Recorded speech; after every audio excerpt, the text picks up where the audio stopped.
Hi, welcome to Bar Cart Bookshelf, a video series about books and the drinks they inspire.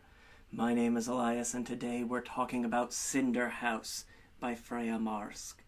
It isn't a year on Bar Cart Bookshelf if we aren't talking about a Freya Marske book. Right from the very beginning in 2021, when we talked about A Marvelous Light, I've been right there. And we have made gin drinks for every one of the 4 Freya Marske books that we have covered previously on Bar Cart Bookshelf. Today, it's a little different. Today, not only do we have Freya Marske's first novella in Cinder House, but also the first Bar Cart Bookshelf drink inspired by her work that is not a gin drink. Wow. Bold and exciting things here as we come into our final 3 episodes of 2025. Hard to believe that's where we're at, but I'm so excited to be celebrating the end of 2025 with all of you and looking forward to the new year. We've got some really great books that we're going to be talking about this month, including Cinder House. Cinder House is a novella, as I said. It is a fantasy novella, and it is a retelling of the Cinderella fairy tale.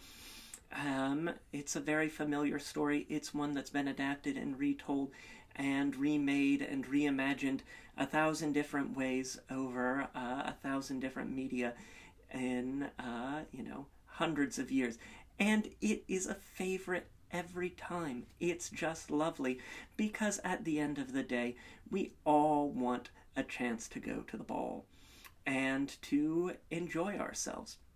Cinder House is a spin on the Cinderella fairy tale, wherein our young Ella is poisoned and would have survived the poisoning had she not slipped down the stairs, fallen and died, and now she is a ghost and haunting the house that has been inhabited and inherited by her wicked stepmother and her 2 stepsisters.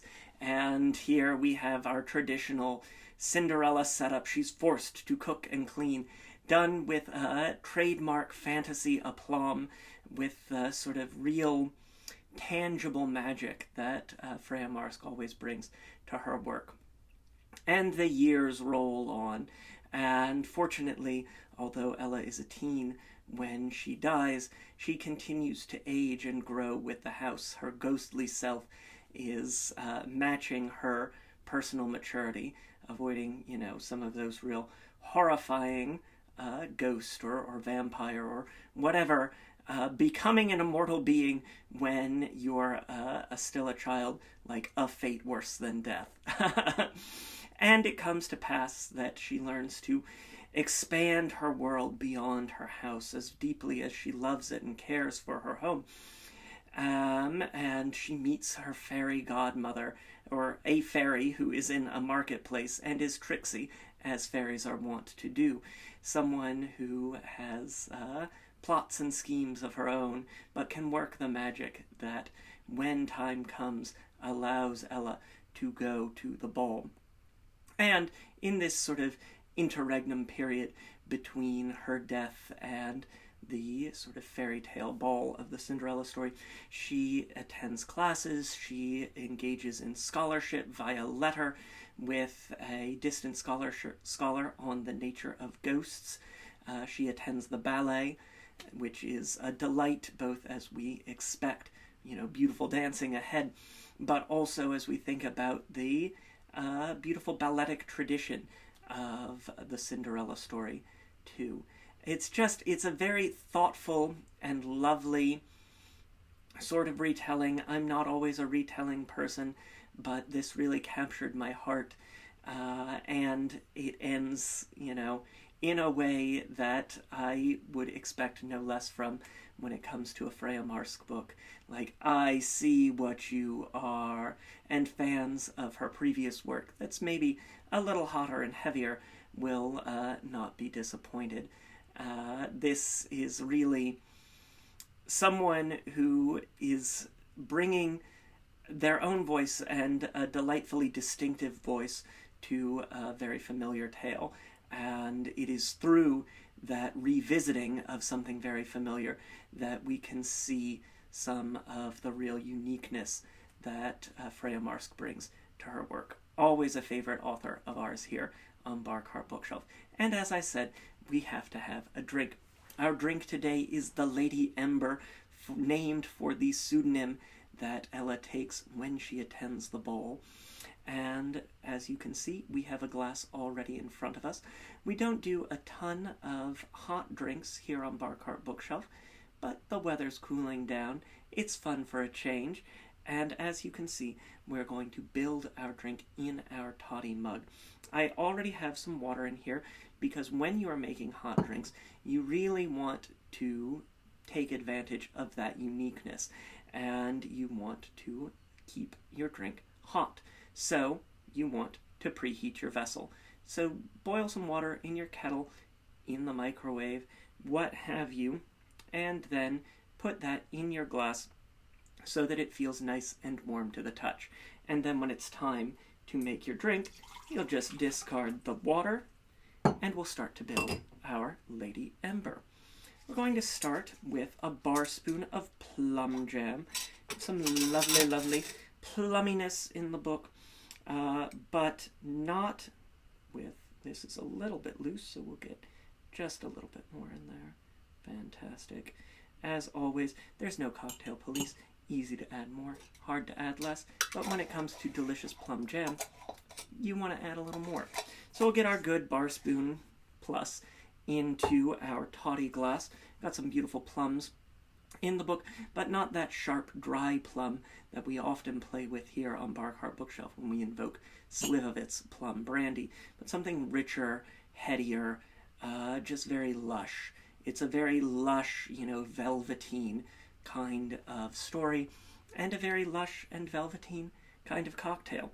And to our toddy glass and our plum jam, we'll add 1 ounce of dark creme de cacao, so that dark chocolate, something rich and fruity, because we're getting a little rich and fruity with our, prince and the complications of, how do you actually have a monarchy that functions if you say, oh, I shall dance with everyone in all the land and find my bride there.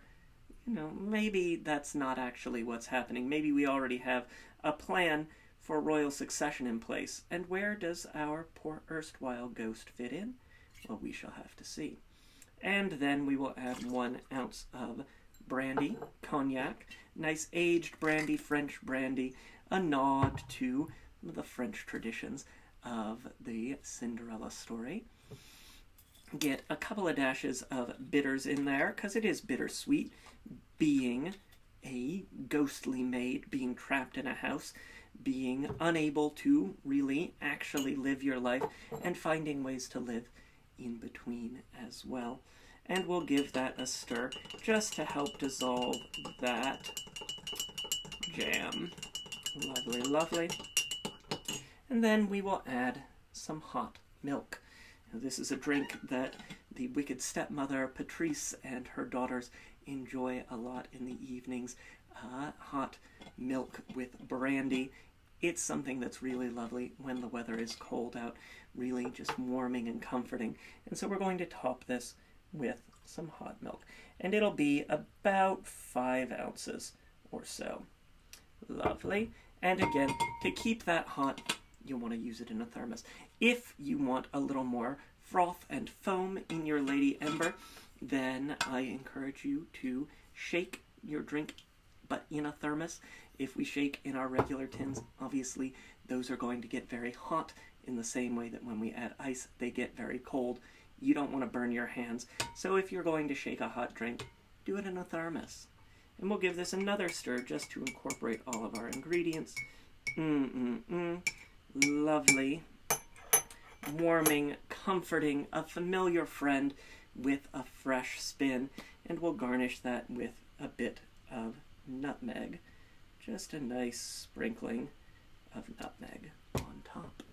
And there you have it. Oh, that smells so lovely. This is the Lady Ember inspired by Cinder House by Freya Marske. Cinder House is available now. I've got a link to snag it in the description down below. I really think you all will enjoy it. in these colder months ahead here in the Northern Hemisphere, or any time of year, wherever you are and wherever you happen to be watching.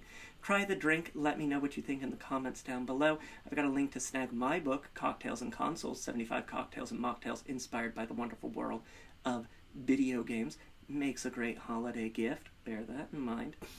Hit that like button. It makes me so happy when you do. Check out our links to various forms of social media, including Blue Sky and Instagram, where there's always a written version of today's recipe. Subscribe if you haven't already so you never miss an episode. We've got another ghostly underworld tale coming at you later this month, and some really exciting books as we head into the new year. Try the drink, as I've said. Let me know what you think, as I've said. And until next time, cheers.